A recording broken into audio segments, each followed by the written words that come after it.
আপনারা হয়তো কখনো এটা দেখেছেন, নয়তো কখনো এটা দেখেছেন, কিন্তু কখনো নিশ্চয়ই এরকম সমস্যা ফেস করেছেন বা আপনার রিলেটিভদের কাউকে দেখেছেন এরকম হতে।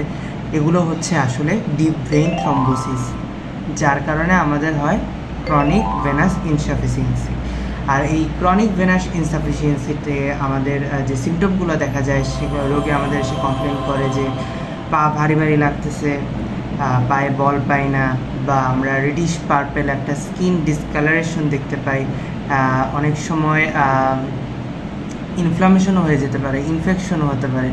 এটা কিন্তু একটা হার্মফুল ইনফেকশিয়াস ডিজিজ। আজকে আমি মূলত এই ক্রনিক ভেনাস ইনসাফিসিয়েন্সি নিয়ে কথা বলবো।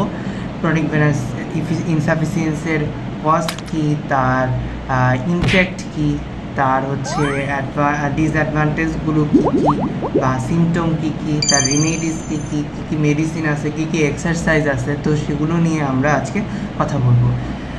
তো ডিপ ভেইন থ্রম্বোসিসের কারণেই আর কি মেনলি এই ক্রনিক ভেনাস ইনসাফিসিয়েন্সিগুলো হয়ে থাকে।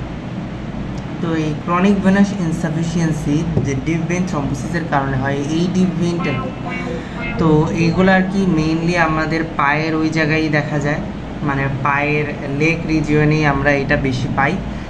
লেগের ক্ষেত্রে কি হয়, লেগের ক্ষেত্রে আমাদের তো আপার লিম্বে হচ্ছে আমাদের সুপারফিশিয়াল ভেইন থাকে, কোনো ডিপ ভেইন থাকে না, ডিপ ভেইন তেমন একটা থাকে না।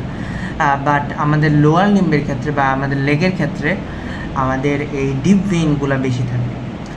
তো লোয়ার লিম্বে আমাদের সুপারফিশিয়াল ভেইনও থাকে, আমাদের ডিপ ভেইনও থাকে।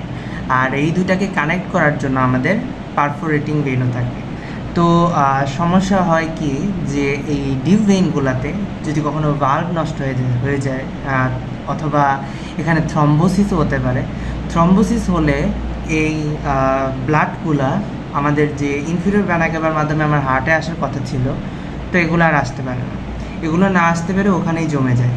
ওখানে জমে যেয়ে এই রেডিশ যে ডিসকালারেশন বা পার্পেল ডিসকালারেশনও হয়, এগুলো হয় ওই লেগের ওই জায়গায়। ওখানে টর্চুয়াসিটিও দেখা যেতে পারে, যে ভেইন এরকম বেঁকে বেঁকে গেছে, সুয়েলিং হয়। ম্যাসিভ সুয়েলিং হয়ে গেলে আমরা বুঝবো যে এটা ইনফেকশনের দিকে চলে গেছে, ইনফ্লামেশনের দিকে চলে গেছে।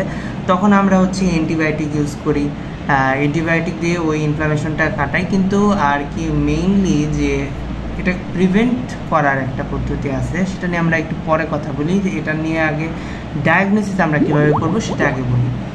তো এটা ডায়াগনোসিস করতে গেলে আমরা একদম ফিজিক্যাল ডায়াগনোসিস আমরা দেখেই বলে ফেলতে পারি যে এটা ডিপ ভেইন থ্রম্বোসিস হয়েছে, ক্রনিক ভেনাস ইনসাফিসিয়েন্সি হয়েছে। ডিপ ভেইন থ্রম্বোসিস আর কি আমাদের ফার্স্ট স্টেজ, পরে সেটা আর কি ক্রনিক ভেনাস ইনসাফিসিয়েন্সির দিকে চলে যায়।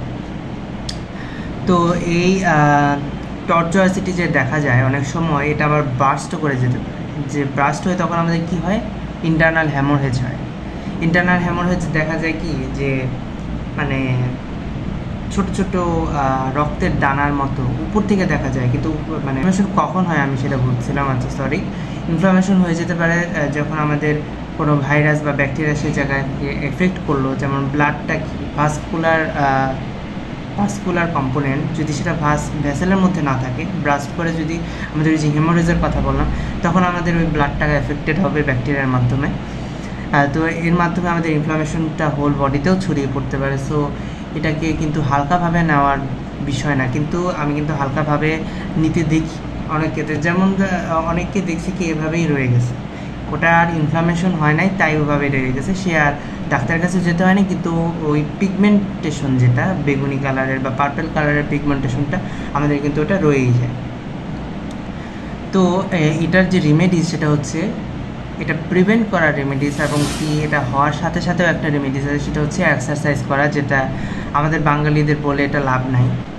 তো এটা থেকে বাঁচার একমাত্র উপায় হলো লাইফস্টাইল চেঞ্জ করা। তো স্ক্লেরোথেরাপি আমরা দেই যখন আমরা স্পাইডার ভেইন বা তোমার ভ্যারিকোজ ভেইন পাই। ওই টর্চুয়াস যে ভেইনটা হয়ে গেছিলো আমাদের, আমি যে বললাম, তো ওইটাকেই ভ্যারিকোজ ভেইন বলা হয়। যখন সেটা টর্চুয়াস বা এফেক্টেড হয়ে গেছে, তখন আমরা সেটাকে ভ্যারিকোজ ভেইন, বা সেটা হচ্ছে তোমার মাকড়সার জালের মতো অ্যাপিয়ারেন্স দেখা যায়, তো আমরা সেটাকে আর কি মেইনলি স্পাইডার ভেইন বলে হয়। তো সেটার জন্য আমাদের স্ক্লেরোথেরাপি দেওয়া হয়, যেটা আপনারা ফেসবুকে দেখে থাকবেন। তো এখন হয়তো আপনারা খুশি হয়েছেন যে না, ডাক্তার সত্যি কথা বলছে।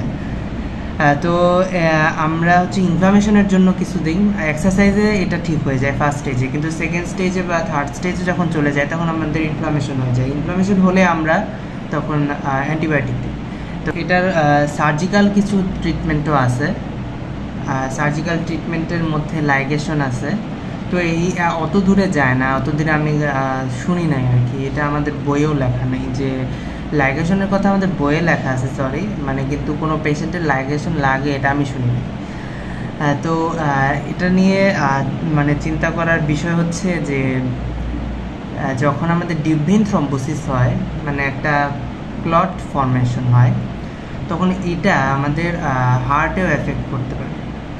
তো হার্টে যদি সেই থ্রম্বোসিস বা ক্লট কম্পাউন্ড বা কম্পোনেন্টটা চলে যায় তখন আমাদের হার্ট অ্যাটাকও হতে পারে, এবং কি অনেক সময় সেটা ইন্ট্রাক্রেনিয়ালে যে আমাদের স্ট্রোকও হতে পারে।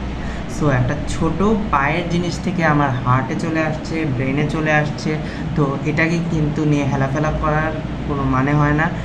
এক্সারসাইজ করতে হবে, তো এক্সারসাইজ করতে হবে, এক্সারসাইজ করলেই যে চলে যাবে অনেক ক্ষেত্রে এটা না। আবার স্ক্লেরোথেরাপি আপনারা যেটা মানে নিতে চান যে স্ক্লেরোথেরাপির কোনো সাইড এফেক্ট আছে কি না, স্ক্লেরোথেরাপির সাইড এফেক্ট স্ক্লেরোথেরাপির মাধ্যমেও কিন্তু আমার ইনফ্লামেশন হতে পারে।